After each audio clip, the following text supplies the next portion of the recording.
The amperometric relay plays a crucial role by quickly connecting and disconnecting the starter coil of the compressor motor for ignition when dealing with a single-phase power supply refrigeration system. Let's explore how it operates. 1. The starter coil, essential for powering up the equipment, must be swiftly disconnected once the system is operational. 2. The amperometric relay essentially consists of an internal coil and a piston connected to contacts. 3. When the equipment is turned on, the initial current is significantly high, as it is not easy to achieve the initial rotation of the compressor motor. 4. The high starting current is utilized by passing it through the coil of the amperometric relay, generating a magnetic field strong enough to attract a piston that closes internal contacts within the amperometric relay. 5.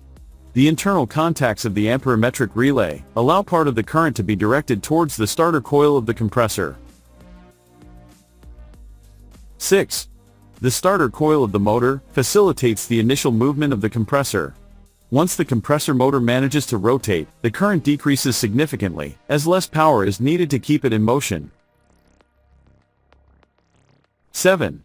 This decrease in current causes the magnetic field of the amperometric relay coil to drop, separating the piston and disconnecting the current circulating through the compressor's starter coil.